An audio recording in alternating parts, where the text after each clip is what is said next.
Hi dear students, ഇന്ന് നമ്മൾ ഫിസിക്സിലെ രണ്ടാമത്തെ ചാപ്റ്റർ ആയിട്ടുള്ള ഇലക്ട്രിക് പൊട്ടൻഷ്യൽ ആൻഡ് കപ്പാസിറ്റൻസ് എന്ന് പറയുന്ന ചാപ്റ്ററിലെ രണ്ടാമത്തെ ഹെഡിങ്ങിലെ രണ്ടാമത്തെ ഭാഗത്തേക്ക് കിടക്കുകയാണ്. ആദ്യത്തെ ഭാഗം ഇലക്ട്രിക് പൊട്ടൻഷ്യൽ ആയിരുന്നു, രണ്ടാമത്തെ ഭാഗം കപ്പാസിറ്റൻസ് ആണ്. അപ്പൊ ഇന്ന് നമ്മൾ ഡിസ്കസ് ചെയ്യാൻ പോകുന്ന topic what is capacitance. Capacitance എന്താണെന്ന് നമ്മൾ ഇന്നത്തെ ക്ലാസ്സോടുകൂടി മനസ്സിലാക്കണം. ഞാൻ അതിനു മുമ്പ് ചില കാര്യങ്ങൾ നിങ്ങളോട് ഷെയർ ചെയ്യാം, ഒരു തമാശ രൂപത്തിൽ ഓർമ്മിക്കാം. അപ്പൊ നമ്മൾ ഒരു മനുഷ്യനാണ്, ഞാനൊരു മനുഷ്യനാണ്. ഞാൻ ഭക്ഷണം കഴിച്ചു. ഭക്ഷണം കഴിച്ചാൽ എന്ത് സംഭവിക്കും? എന്റെ ശക്തി കൂടും. എന്റെ ശക്തി കൂടും ഏതിനനുസരിച്ച്? ഞാൻ കഴിക്കുന്ന ഭക്ഷണത്തിനനുസരിച്ച്. എന്റെ ശക്തി ഈസ് ഡയറക്ട്ലി പ്രൊപ്പോർഷണൽ ടു ഞാൻ കഴിച്ച ഭക്ഷണം. ഞാൻ നല്ലോണം ഭക്ഷണം കഴിക്കുന്ന ആളാണെങ്കിൽ എനിക്ക് നല്ലോണം ശക്തി ഉണ്ടാവും. എന്റെ ഭക്ഷണം കഴിക്കാനുള്ള ആ കഴിവിനെ നമ്മളൊരു വാക്ക് വേണമെങ്കിൽ സൂചിപ്പിക്കാം, നല്ല കപ്പാസിറ്റി ഉണ്ട് എന്ന് പറയും. നല്ല കപ്പാസിറ്റി ഉണ്ട് എന്ന് പറയും. അപ്പൊ ഞാൻ രാവിലെ ഒരു 20 ഇഡ്ഡലി തിന്നുന്ന ആളാണെങ്കിൽ നമ്മൾ പറയും നല്ല കപ്പാസിറ്റി ഉള്ള ആളാണ്. ഞാനൊരു 15 പൊറാട്ടയും ബീഫും കഴിക്കുമെങ്കിൽ നമ്മൾ പറയും നല്ല കപ്പാസിറ്റി ഉള്ള ആളാണ്. ഇതുപോലെ എനിക്ക് പകരം ഒരു കണ്ടക്ടറിനെ സങ്കല്പിക്കുക. ആ കണ്ടക്ടറിന് നമ്മൾ കൊടുക്കുന്ന ഭക്ഷണം എന്തായിരിക്കും? ചാർജ് ആയിരിക്കും. അപ്പൊ ഒരു കണ്ടക്ടറിന് നമ്മൾ ഭക്ഷണമായി കൊടുക്കുന്ന ചാർജ് കൂടുന്തോറും അതിന്റെ ശക്തി എന്നുള്ളതിന് പകരം നമുക്ക് ഉപയോഗിക്കുന്ന വാക്കാണ് പൊട്ടൻഷ്യൽ, ഇലക്ട്രിക് പൊട്ടൻഷ്യൽ. അപ്പൊ കണ്ടക്ടറിന് ചാർജ് കൂടുതൽ കൊടുക്കുന്തോറും അയാളുടെ പൊട്ടൻഷ്യൽ കൂടി വരും. നമുക്ക് ഭക്ഷണം കൂടുതൽ കിട്ടും തോറും, നമ്മളുടെ ഭക്ഷണം കൂടുതൽ സ്റ്റോർ ചെയ്യുന്നതോറും നമ്മളുടെ പൊട്ടൻഷ്യൽ എനർജി കൂടുന്ന പോലെ നമ്മൾ കണ്ടക്ടറിന് കൊടുക്കുന്ന ചാർജ് കൂടുന്തോറും അയാളുടെ കണ്ടക്ടറിന്റെ പൊട്ടൻഷ്യൽ കൂടി വരും. അപ്പൊ Q is proportional to V. ആരാണ് Q? Charge given to the conductor. ആരാണ് V? The rise in potential of the conductor. ആ കണ്ടക്ടറിന് ഉണ്ടാവുന്ന പൊട്ടൻഷ്യലിലെ വർധനവ്. ഇത് മനസ്സിലാക്കാൻ വേണമെങ്കിൽ ഒരു എളുപ്പത്തിൽ എന്താണ് Q is proportional to V എന്ന് നേരത്തെ പറഞ്ഞ തമാശയിലല്ല, നമുക്കൊരു ഫോർമുലയിൽ നിന്ന് തന്നെ മനസ്സിലാക്കാം. വി നോ, നമ്മൾ പലതരത്തിലുള്ള കണ്ടക്ടേഴ്സ് ഉണ്ട്. പക്ഷെ നമ്മളിപ്പോ നന്നായി പഠിച്ചിരിക്കുന്ന ഒരു കണ്ടക്ടർ എന്തായിരുന്നു? Spherical conductor. ഇപ്പൊ യൂണിഫോമലി ചാർജ്ഡ് ആയിട്ടുള്ള ഒരു സ്പെറിക്കൽ കണ്ടക്ടറിനെ സങ്കല്പിക്കുക. ഇതാ ചിത്രത്തിൽ കാണിച്ച പോലെ consider a uniformly charged spherical conductor and its radius is capital R. The total charge on the conductor is capital Q. അങ്ങനെയാണെങ്കിൽ നമ്മൾ കഴിഞ്ഞ ടോപ്പിക്കിൽ പഠിച്ചതാണ് electric potential on the surface of A uniformly charged spherical conductor is V is equal to 1/4πε0 Q by R, where epsilon 0 is electrical permittivity of free space. ഇതിന്റെ ഉള്ളിൽ മുഴുവൻ air ആണ്, vacuum ആണെന്ന് നമ്മൾ തിരിച്ചറിയണം.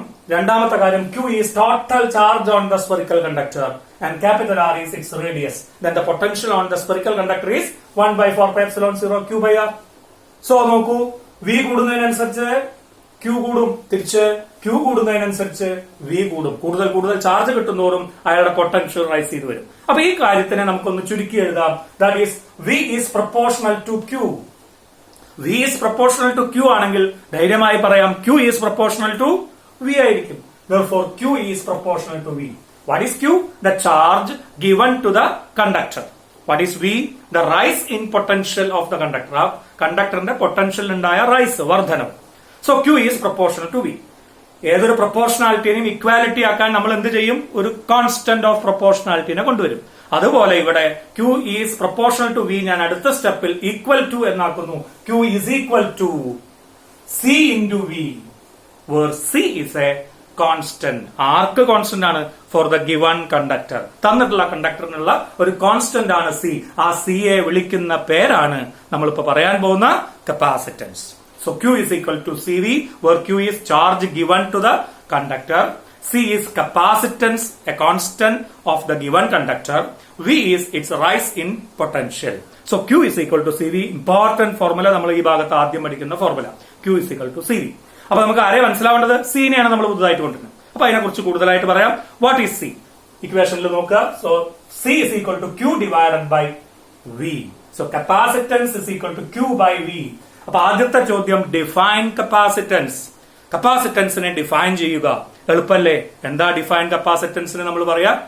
It is the ratio of charge given to the rise in potential of the conductor. The ratio of charge given to the rise in potential of the conductor is named as a constant for the given conductor called capacitance. അപ്പോൾ കപ്പാസിറ്റൻസിനെ define ചെയ്തു. C സമം Q by V. ഒരു പുതിയ physical ക്വാണ്ടിറ്റിയെ കിട്ടിയാൽ ഉടനെ ചോദിക്കണം are you a scalar or a or a vector. നമുക്ക് വളരെ എളുപ്പമാണ്. Charge is a scalar quantity ആണ്, potential is a scalar quantity ആണ്, അതുകൊണ്ട് capacitance is a scalar quantity ആണ്. അടുത്ത ചോദ്യം ചോദിക്കണം, what is its SI unit? Yes, കപ്പാസിറ്റൻസിന്റെ SI യൂണിറ്റ് പുതിയൊരു വാക്ക് നമ്മൾ ഇൻട്രൊഡ്യൂസ് ചെയ്യാണ്, and that is farad. Faraday അല്ല കേട്ടോ, ഫാരഡ്. പലരും തെറ്റായിട്ട് എഴുതുന്നതാണ് ഫാരഡേ എന്ന് എഴുതി വെക്കുന്നതാണ് പേപ്പറിൽ. പക്ഷെ നമ്മളുടെ ഉദ്ദേശം ഫാരഡ് ആണ്. So 1 farad. ഫാരഡിന്റെ സിമ്പിൾ ആയിട്ട് എഴുതുമ്പോൾ സ്മോൾ എഫ് ആണ് എഴുതേണ്ടത്, ക്യാപിറ്റൽ എഫ് അല്ല. ശ്രദ്ധിക്കുക, സ്മോൾ എഫ് ആണ്. So 1 farad is equal to, ശ്രദ്ധിക്കുക, കപ്പാസിറ്റൻസിന്റെ സ്ഥാനത്ത് 1 ഫാരഡ് കൊടുത്താൽ ചാർജിന്റെ സ്ഥാനത്ത് നിങ്ങൾ SI unit is coulomb. So 1 coulomb കൊടുത്തു. പൊട്ടൻഷ്യലിന്റെ സ്ഥാനത്ത് SI യൂണിറ്റ് വോൾട്ട് ആണ്. സോ 1 വോൾട്ട് കൊടുത്തു. So clear, 1 farad is equal to 1 coulomb per volt. 1 farad is equal to 1 coulomb per volt. This is SI unit. അപ്പൊ നിങ്ങളോട് അടുത്ത ചോദ്യം ചോദിക്കും, what do you mean by 1 farad? എന്താണ് ഒരു farad capacitance എന്ന് പറഞ്ഞാൽ? എളുപ്പമാണ്. എന്താ ഒരു ഫാരഡ് കപ്പാസിറ്റൻസ് എന്ന് പറഞ്ഞാൽ? ഒരു കൂളോം ചാർജ് ഒരു കണ്ടക്ടറിന് കൊടുത്താൽ അയാളുടെ പൊട്ടൻഷ്യല് 1 വോൾട്ട് ഉയരുമെങ്കിൽ ആ കണ്ടക്ടറിന്റെ കപ്പാസിറ്റൻസ് 1 ഫാരഡ് ആണ്. If you give 1 coulomb charge to the conductor, if its potential rises through 1 volt, the capacitance of the conductor is എന്തായി? 1 ഫാരഡ് ആയി. 1 കൂളോം ചാർജ് കൊടുത്താൽ 1 വോൾട്ട് പൊട്ടൻഷ്യൽ കൂടുമെങ്കിൽ കപ്പാസിറ്റൻസ് 1 ഫാരഡ് ആണ്. പക്ഷെ അത്രയും വലിയ കപ്പാസിറ്റൻസ് ഒന്നും ആർക്കും ഉണ്ടാവില്ല. അപ്പൊ കപ്പാസിറ്റൻസിനെ നമ്മൾ പ്രാക്ടിക്കൽ ആയിട്ട് ഉപയോഗിക്കുന്ന യൂണിറ്റ് കൂളോമൊന്നും നമുക്ക് കിട്ടാത്തതുപോലെ മൈക്രോ കൂളോമിലല്ലേ നമ്മൾ പറയാം. അപ്പൊ അതേപോലെ ഇവിടെയും പ്രാക്ടിക്കൽ ആയിട്ട് നമ്മൾ മൈക്രോ ഫാരഡ് ഉണ്ടാവും, മില്ലി ഫാരഡ് ഉണ്ടാവും, നാനോ ഫാരഡ് ഉണ്ടാവും. മൈക്രോ ഫാരഡ് എന്ന് പറഞ്ഞാൽ 10⁻⁻⁶ ഫാരഡ് ആണ്. മില്ലി ഫാരഡ് എന്ന് പറഞ്ഞാൽ 10⁻⁻³ ഫാരഡ് ആണ്. നാനോ ഫാരഡ് എന്ന് പറഞ്ഞാൽ 10⁻⁹ ഫാരഡ് ആണ്. എക്സെട്ര. നിങ്ങൾക്ക് പ്രീഫിക്സുകളൊക്കെ അറിയാം. അപ്പൊ ഇത്രയും ഓർഡറിലൊക്കെയാണ് നമുക്ക് കപ്പാസിറ്റൻസുകൾ ഉണ്ട്. അത്രയ്ക്കുള്ള കപ്പാസിറ്റൻസ് ഉള്ളൂ. അപ്പൊ പണ്ട് കപ്പാസിറ്റി എന്ന് വിളിച്ച വാക്കിനെയാണ് നമ്മളിപ്പോ എന്താക്കി മാറ്റിയത്? കപ്പാസിറ്റൻസ് എന്നാക്കിയത്. സോ ഞാൻ പറഞ്ഞ പോയിന്റ് മനസ്സിലായി വിചാരിക്കുന്നു. The charge given to the conductor is directly proportional to the rise in potential of the conductor. So there is a constant of proportionality for the given conductor, and that constant is called capacitance. C is defined as, capacitance is defined as the ratio of charge given to the rise in potential of the conductor. Its SI unit is farad. 1 farad is equal to 1 coulomb per volt. It is a scalar quantity. അടുത്തത് നമ്മളെ ചോദ്യം എന്തായിരിക്കും? Dimension formula എന്താ? What is the dimensional formula of capacitance? Dimensional formula is, നമുക്കറിയാം ചാർജിന്റെ dimension formula IT എന്ന് എഴുതാം, അല്ലെങ്കിൽ നിങ്ങൾക്ക് AT എന്നും എഴുതാം. കറന്റ് എന്നുള്ള അർത്ഥത്തിൽ I ഉപയോഗിക്കാം, ആംപിയർ എന്നുള്ള അർത്ഥത്തിൽ ക്യാപിറ്റൽ A ഉപയോഗിക്കാം. ഞാൻ തൽക്കാലം I ഉപയോഗിച്ചു പോകുന്നു. സോ ചാർജിന്റെ ഡയമെൻഷൻ ഫോർമുല IT. പൊട്ടൻഷ്യലിന്റെ ഡയമെൻഷൻ ഫോർമുല കണ്ടതാണ്. എന്താണ് പൊട്ടൻഷ്യൽ? വർക്ക് ബൈ ചാർജ് ആണ്. വർക്ക് ബൈ ചാർജ് ആയതുകൊണ്ട് ml²T⁻² ഡിവൈഡഡ് ബൈ IT ആണ്. സിംപ്ലിഫൈ ചെയ്താൽ പൊട്ടൻഷ്യലിന്റെ ഡയമെൻഷൻ ഫോർമുല ml²T⁻³ I⁻⁻1 എന്ന് കിട്ടും. ഇത് സിംപ്ലിഫൈ ചെയ്താൽ you get m⁻⁻1 L⁻⁻2 T⁻⁴ I⁻². അപ്പൊ ഡയമെൻഷൻ ഫോർമുലയും നിങ്ങൾക്ക് വേഗം എഴുതാൻ പറ്റും. ബൈ ഹാർട്ട് പഠിക്കണ്ട, നിങ്ങൾ ഏത് ചോദിച്ചാലും വേഗം എഴുതാനുള്ള തയ്യാറിൽ പഠിക്കുക. അപ്പൊ ഓക്കെ, അപ്പൊ ഡയമെൻഷൻ ഫോർമുല അപ്പൊ നമ്മൾ പഠിച്ചു. കപ്പാസിറ്റൻസ് എന്താണ്? അടുത്തത് കഴിഞ്ഞ 2 വർഷം മുമ്പ് ചോദിച്ചൊരു ചോദ്യത്തിലേക്ക് നമ്മൾ പോവാണ്. Spherical conductor. ഇപ്പൊ നമ്മൾ വരച്ചു വെച്ചതൊക്കെ സ്പെറിക്കൽ കണ്ടക്ടറാണ്. എളുപ്പത്തിൽ നമുക്ക് ഡിസ്കസ് ചെയ്യാവുന്ന ഒരു കണ്ടക്ടറാണ്. സ്പെറിക്കൽ കണ്ടക്ടറിന്റെ കപ്പാസിറ്റൻസിന്റെ ഫോർമുല എന്താ?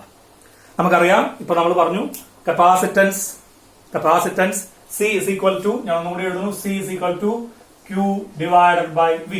Q ആണ് ആ കണ്ടക്ടറിന് കൊടുത്ത ചാർജ്. സ്പെറിക്കൽ കണ്ടക്ടറിന് കൊടുത്ത ചാർജ് Q ആണ്. അതുകൊണ്ട് അതിനുള്ള പൊട്ടൻഷ്യൽ എത്രയായിട്ടുണ്ട്? V ആയിട്ടുണ്ട്. അതിന്റെ സർഫസിലെ പൊട്ടൻഷ്യൽ ആണ് പറയുന്നത്. No, the potential, what is the potential? V is equal to 1/4πε0 Q by R.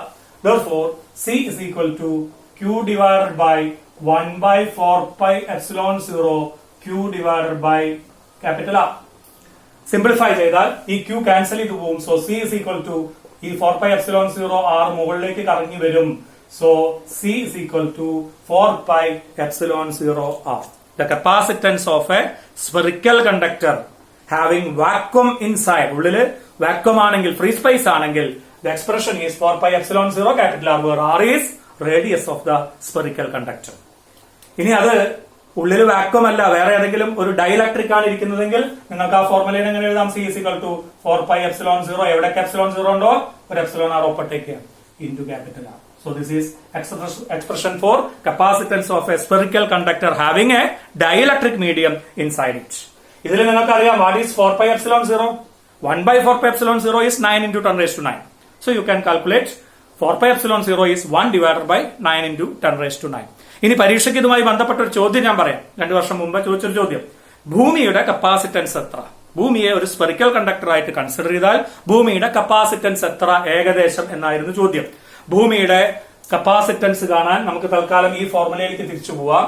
So C is equal to 4πε0ന്റെ സ്ഥാനത്ത് 1/9 into 10 raised to 9 എന്ന് എഴുതി. ആൻഡ് R, എർത്തിന്റെ റേഡിയസ് 6400-300 കിലോമീറ്ററിന്റെ ഏകദേശം അടുത്താണ്. നമുക്ക് 6300 എന്ന് എടുക്കാം. സോ ഇൻറ്റു 6300 കിലോമീറ്റർ ആണല്ലോ അല്ലെ. അപ്പൊ ഇൻറ്റു 10 raised to 3 മീറ്റർ. അപ്പൊ ഏകദേശം എത്ര വരും നോക്കൂ. 9 ഇവിടെ 7 പ്രാവശ്യം പോവും. So 700/10 raised to 9 into 10 raised to 3 എന്ന് വരും.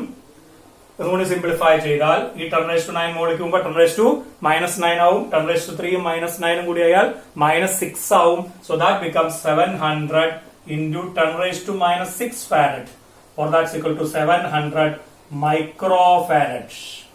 ഏകദേശം ഭൂമിയുടെ കപ്പാസിറ്റൻസ് ചോദിച്ചാൽ ഒരു 1 വേർഡ് ക്വസ്റ്റ്യൻ എൻട്രൻസിൽ ചോദിച്ചതാണ്, നമ്മളെ പരീക്ഷയ്ക്ക് ചോദിച്ചതാണ്. ഏകദേശം എത്ര വരിക?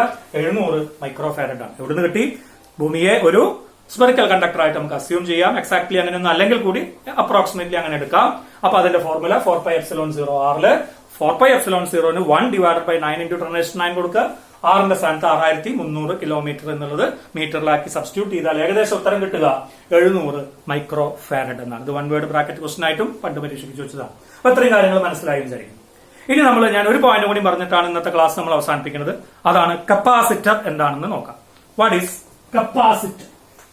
അപ്പൊ നമ്മൾ ഇനി ചർച്ച ചെയ്യാൻ പോകുന്ന സാധനം വാട്ട് ഈസ് കപ്പാസിറ്റർ നോക്കാം. What is capacitor? കപ്പാസിറ്റർ എന്ന് പറഞ്ഞാൽ ഒരു കണ്ടക്ടറിന്റെ കപ്പാസിറ്റൻസ് കൂട്ടാനുള്ള അറേഞ്ച്മെന്റിനെ വിളിക്കുന്ന പേരാണ് കപ്പാസിറ്റർ. ഒരു കണ്ടക്ടറിന്റെ കപ്പാസിറ്റൻസ് വർദ്ധിപ്പിക്കാനുള്ള, അതായത് ചാർജിനെ സ്റ്റോർ ചെയ്യാനുള്ള കഴിവായിട്ടുള്ള കപ്പാസിറ്റൻസ് കൂട്ടാനുള്ള ഒരു വഴിയാണ് കപ്പാസിറ്റർ. അതിന്റെ പ്രിൻസിപ്പിൾ എന്താന്ന് നോക്കാം. What is the principle of A capacitor? പരീക്ഷയ്ക്ക് ചോദിക്കുന്ന ചോദ്യം, what is the principle of A capacitor? ശ്രദ്ധിക്കുക. നമ്മുടെ കയ്യിൽ ഒരു കണ്ടക്ടർ ഉണ്ട്. തൽക്കാലം ഞാനിത് അങ്ങനത്തെ ഒരു പ്ലെയിൻ കണ്ടക്ടറിനെ എടുത്തു, ഒരു പ്ലെയിൻ ഷീറ്റിനെ എടുത്തു. ആ കണ്ടക്ടറിന്റെ കപ്പാസിറ്റൻസ് കൂട്ടലാണ് എന്റെ ഉദ്ദേശം. ആ കണ്ടക്ടർ തൽക്കാലം പോസിറ്റീവ് ചാർജ് ഉള്ള ഒരു കണ്ടക്ടറാണെന്ന് വിചാരിക്കും. അപ്പൊ പോസിറ്റീവ് ചാർജ് ഉള്ള ഒരു കണ്ടക്ടറാണ് എന്റെ കയ്യിലുള്ളത്. അയാൾക്ക് വേണമെങ്കിൽ നമുക്ക് പേര് കൊടുക്കാം P1. പ്ലെയിൻ ഷീറ്റ് ആണ്, P1 എന്നുള്ള പേര് കൊടുക്കാം. അപ്പൊ P1 എന്ന് പറയുന്ന ഒരു കണ്ടക്ടറിന് ഇപ്പൊ നമ്മൾ ഇങ്ങനെ ചാർജ് ഉണ്ട്. ആ ചാർജ് പോസിറ്റീവ് ചാർജ് ആണ്. ഇയാൾക്ക് ഇപ്പൊ മാക്സിമം ആയിട്ടിരിക്കുക. ഇനി ആൾക്ക് കഴിക്കാൻ വയ്യ. ഇനി നമുക്ക് ഭക്ഷണം കഴിച്ച് നമ്മൾ വയറ് നിറഞ്ഞിട്ട് ഇനി വേണ്ട എന്ന് പറയുന്ന അവസ്ഥയില്ലേ? അതേപോലെ ഈ കണ്ടക്ടറിന് ചാർജ് കൊടുത്ത് മാക്സിമമായി ഇനി ചാർജ് സ്റ്റോർ ചെയ്യാനുള്ള കഴിവ് അയാൾക്ക് ഇല്ല. അപ്പോഴാണ് നമുക്ക് ഒന്നുകൂടി ആ കഴിവ് കൂട്ടണം, കപ്പാസിറ്റൻസ് കൂട്ടാൻ വേണ്ടിയിട്ടുള്ള വഴിയാണ് നമ്മൾ പറയുന്നത്, അതാണ് കപ്പാസിറ്റർ. അപ്പൊ ഇപ്പൊ മാക്സിമം ചാർജിൽ ഇരിക്കുകയാണ്, ആ പോസിറ്റീവ് ചാർജാണ് സങ്കല്പിക്കുക. ഞാൻ അതിന്റെ അടുത്തേക്ക് ഇയാളുടെ കപ്പാസിറ്റൻസ് കൂട്ടാൻ വേണ്ടി രണ്ടാമതൊരു പ്ലേറ്റിനെ കൊണ്ടുവരാൻ. അയാളുടെ പേര് P2 എന്ന് വിളിക്കാം. And it is not charge. അത് ചാർജ് ഒന്നും ചെയ്യാത്ത ചാർജ്ലെസ് ആയിട്ടുള്ള ഒരു പ്ലേറ്റിനെ കൊണ്ടുവരും. ചാർജ്ലെസ് ആയിട്ടുള്ള ഒരു പ്ലേറ്റിനെ കൊണ്ടുവന്ന് ടച്ച് ചെയ്തിട്ടില്ല, അടുത്ത് കൊണ്ടുവന്ന് വെച്ചാൽ കഴിഞ്ഞ ചാപ്റ്ററിന്റെ തുടക്കത്തിൽ നമ്മൾ പഠിച്ചതായിരുന്നു. What was that? Electrostatic induction. അപ്പൊ ഇൻഡക്ഷൻ എന്ന് പറയുന്ന ഫിനോമിനൻ നടക്കും. ഇൻഡക്ഷൻ നടന്നാൽ P2വിന്റെ നിയർ ഫേസിൽ, P1ന്റെ അടുത്തുള്ള ഫേസിൽ P2ൽ എന്ത് ചാർജ് ഇൻഡ്യൂസ് ചെയ്യും? ഈക്വൽ നെഗറ്റീവ് ചാർജ് ഇൻഡ്യൂസ് ചെയ്യും. സോ ഇവിടെ ഞാൻ 4 പോസിറ്റീവ് കാണിച്ചിട്ടുണ്ടെങ്കിൽ ഇവിടെ 4 നെഗറ്റീവ് കാണിക്കണം. അതൊരു അപ്രോക്സിമേറ്റ് കാണിച്ചതാണ്. അപ്പോ നെഗറ്റീവ് ചാർജ് അവിടെ ഇൻഡ്യൂസ് ചെയ്തു. മറ്റേ മുഖത്തോ അതിന്റെ നെട്ടപ്പുറത്തുള്ള മുഖത്ത് ഈക്വൽ പോസിറ്റീവ് ചാർജും ഇൻഡ്യൂസ് ചെയ്തു. ഓക്കെ, ഇങ്ങനെ ഇരിക്കുന്ന സമയത്ത് ഞാൻ ആ രണ്ടാമത്തെ പ്ലേറ്റിനെ നിർത്തിയാണ്. ഇപ്പൊ ഞാൻ ആ ചിത്രം ഒന്നുകൂടി മാറ്റി വരയ്ക്കുകയാണ്. വീണ്ടും നമ്മളെ P1 ഇതായിരിക്കണം, പോസിറ്റീവ് ആണ്. രണ്ടാമത്തെ പ്ലേറ്റ് നമ്മളുടെ P2 ഉണ്ട്, അയാൾക്ക് ഇവിടെ നെഗറ്റീവ് ഇൻഡ്യൂസ് ചെയ്യപ്പെട്ടു. ആ പോസിറ്റീവിന്റെ ഭാഗത്തിനെ ഞാനൊന്ന് എർത്ത് ചെയ്തു എന്ന് പറഞ്ഞാൽ കാണിക്കുക എങ്ങനെയായിരിക്കും. എന്താണ് എർത്ത് ചെയ്താൽ ഉണ്ടാവുക? ഈ പോസിറ്റീവ് ന്യൂട്രലൈസ്ഡ് ആവും. എങ്ങനെ ന്യൂട്രലൈസ്ഡ് ആവും? എർത്തിൽ നിന്ന് ഇലക്ട്രോൺസ് ഓടി കയറി വരും, ഈ പോസിറ്റീവിനെ ക്യാൻസൽ ചെയ്യും. അപ്പൊ നിങ്ങൾ ചോദിക്കുമ്പോഴുള്ള ഇലക്ട്രോൺസ് ഭൂമിയിലേക്ക് ഇറങ്ങി ഓടില്ലേ? ഇല്ല. കാരണം എന്താ? ഈ നെഗറ്റീവിനെ ഈ പോസിറ്റീവ് കാരണം അട്രാക്ട് ചെയ്ത് പിടിച്ചിരിക്കുക, ഇലക്ട്രോൺസിനെ ഇങ്ങോട്ട് അട്രാക്ട് ചെയ്ത് പിടിച്ചിരിക്കുക. അതിനെ ഓവർകം ചെയ്യാൻ എർത്തിന് സാധിക്കില്ല. അതുകൊണ്ട് നിയർ ഫേസിൽ ഈക്വൽ നെഗറ്റീവ് ചാർജ് ഉണ്ടായി, മറ്റേ ഭാഗത്തുണ്ടായിരുന്ന പോസിറ്റീവ് ചാർജ് എർത്തഡായിപ്പോയി. അപ്പൊ മൊത്തം എന്തായി? പോസിറ്റീവ് പ്ലേറ്റിന്റെ അടുത്ത് ചാർജ് ഇല്ലാത്ത ഒരു പ്ലേറ്റിനെ കൊണ്ടുവന്ന് വെച്ചപ്പോൾ ഈക്വൽ നെഗറ്റീവ് ചാർജ് അവിടെ ഇൻഡ്യൂസ് ചെയ്യപ്പെട്ടു. അത് എന്തായിരിക്കണം? രണ്ടാമത്തെ പ്ലേറ്റ് ഷുഡ് ബി എർത്തഡ് ആയിരിക്കണം. ഇനി ഇങ്ങനെ ഇരിക്കുന്ന സമയത്ത് ആലോചിച്ച് നോക്കുക, ഈ പോസിറ്റീവ് ചാർജ് ഈ നെഗറ്റീവ് ചാർജിന്റെ പ്രസൻസ് കൊണ്ട് എന്തുണ്ടാവും? അതിന്റെ പൊട്ടൻഷ്യൽ കുറയും. പോസിറ്റീവ് പ്ലേറ്റ് ഉണ്ടാക്കിയ പൊട്ടൻഷ്യല് നെഗറ്റീവ് പ്ലേറ്റ് അടുത്ത് വന്നതോടുകൂടി potential decreases. We know C is equal to Q divided by V. നമുക്കറിയാം capacitance of that conductor is charge divided by potential. ഇപ്പൊ നടന്നത് എന്താണ്?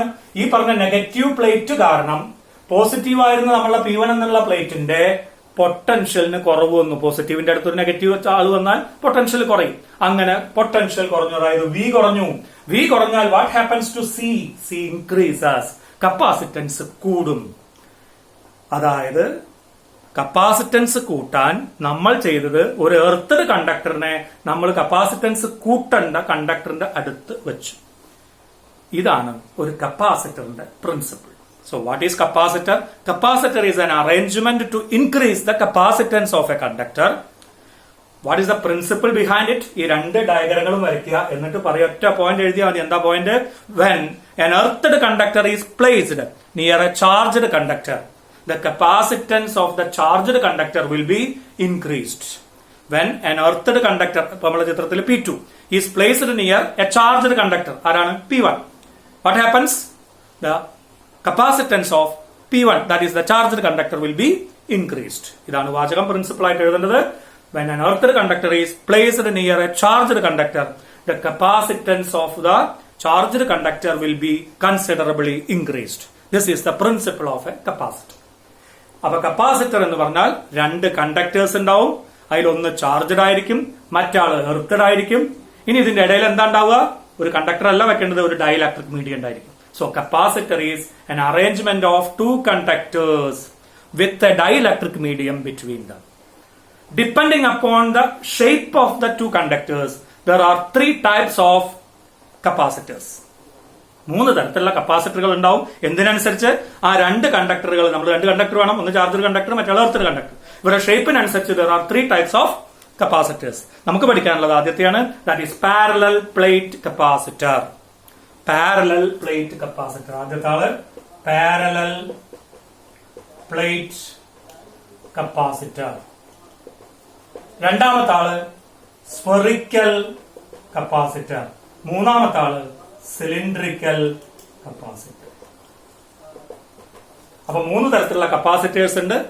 Parallel plate capacitor, spherical capacitor, cylindrical capacitor. Parallel plate capacitor ഇപ്പൊ നമ്മൾ ഈ വരച്ച പോലെ രണ്ട് പാരലൽ പ്ലേറ്റ്സ്, അതിലൊന്ന് എർത്തഡ് ആണ്, മറ്റാൾ ചാർജർ ആണെങ്കിൽ അതിനെ പറയുന്നത്. അതിന്റെ ഇടയിൽ ആരുണ്ടാവേണ്ടത്? ഇതിന്റെ ഇടയിൽ എയർ ആവാം, അല്ലെങ്കിൽ ഡൈ ഇലക്ട്രിക് ആയിട്ടുള്ള മീഡിയം ആവാം. Air or dielectric medium. അപ്പോ if the two plates are parallel plates with a dielectric medium between the plates, that is called parallel plate capacitor. If they are two spherical conductors, ഇങ്ങനെയാണെങ്കിൽ ഒരാളെ earth ചെയ്തു, ഇയാളെ charge ചെയ്തു, ഇങ്ങനെയാണെങ്കിൽ that is called spherical capacitor.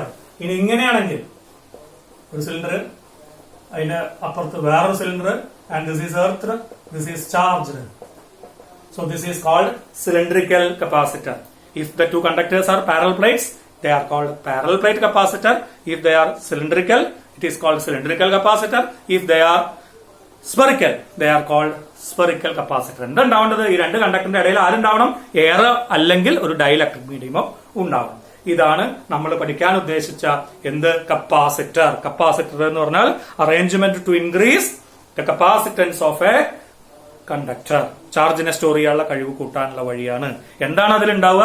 ഒരു കണ്ടക്ടറും ഉണ്ടാവും, അതിന്റെ അടുത്തൊരു എർത്ത് കണ്ടക്ടറും ഉണ്ടാവും. ഇതിനിടയിൽ എയറോ അല്ലെങ്കിൽ ഒരു ഡൈ ഇലക്ട്രിക് മീഡിയമോ ഉണ്ടായിരിക്കും. ഈ ഷേപ്പിനനുസരിച്ച്, അവരുടെ ഷേപ്പിനനുസരിച്ച് പാരലൽ പ്ലേറ്റ് കപ്പാസിറ്റർ ആവാം, സ്ഫെറിക്കൽ കപ്പാസിറ്റർ ആവാം, സിലിണ്ടറിക്കൽ കപ്പാസിറ്റർ ആവാം. ഇത്രയും കാര്യങ്ങൾ നിങ്ങൾക്ക് മനസ്സിലായി എന്ന് കരുതുന്നു. അപ്പൊ നമ്മളിന്ന് പറഞ്ഞത് ഒരു പുതിയ ഫിസിക്കൽ ക്വാണ്ടിറ്റിയാണ്. What is capacitance? Capacitance is a measure of the quality of the conductor. എന്തിനു വേണ്ടിയിട്ടാ? To store charges. പക്ഷെ ഡിഫൈൻ ചെയ്യുമ്പോൾ അങ്ങനെയല്ല ഡിഫൈൻ ചെയ്ത് C=Q/V. It is the ratio of charge given to rise in potential. Scalar quantity ആണ്. SI unit farad ആണ്. 1 farad 1 coulomb per volt ആണ്. Dimension formula എന്താണെന്ന് നമ്മൾ എഴുതി നിങ്ങൾക്കറിയാം. ഇത്രയും കാര്യങ്ങൾ ഓർമ്മിച്ചു കഴിഞ്ഞതിന് ശേഷം ഒരു സ്ഫെറിക്കൽ കണ്ടക്ടറിന്റെ കപ്പാസിറ്റൻസ് കാണാനുള്ള ഫോർമുല നമ്മൾ എഴുതി. 4πε0 ക്യാപിറ്റൽ R അല്ലെങ്കിൽ 4πε0 εr ക്യാപിറ്റൽ R. അങ്ങനെ എർത്തിന്റെ കപ്പാസിറ്റൻസ് നമുക്ക് കാൽക്കുലേറ്റ് ചെയ്യുന്ന ഒരു പ്രോബ്ലം നമ്മൾ ചെയ്തു. അത് കഴിഞ്ഞതിന് ശേഷം നമ്മളിപ്പോ കപ്പാസിറ്റർ എന്താണെന്ന് പറഞ്ഞു. കപ്പാസിറ്ററിന്റെ principle. When an earth conductor is placed near a charged conductor, the capacitance of the charged conductor will be considerably increased. ഇത്രയും കാര്യങ്ങളാണ് നമ്മൾ ചർച്ച ചെയ്തത്. അടുത്ത ക്ലാസ്സിൽ നമ്മൾ പാരലൽ പ്ലേറ്റ് കപ്പാസിറ്ററിനെ കുറിച്ച് കൂടുതലായിട്ട് ചർച്ച ചെയ്യും. ഓക്കെ, മനസ്സിലായെങ്കിൽ സന്തോഷം. മനസ്സിലായിട്ടില്ലെങ്കിൽ വീണ്ടും വീണ്ടും കാണുക, വീണ്ടും വീണ്ടും എഴുതി പഠിക്കുക.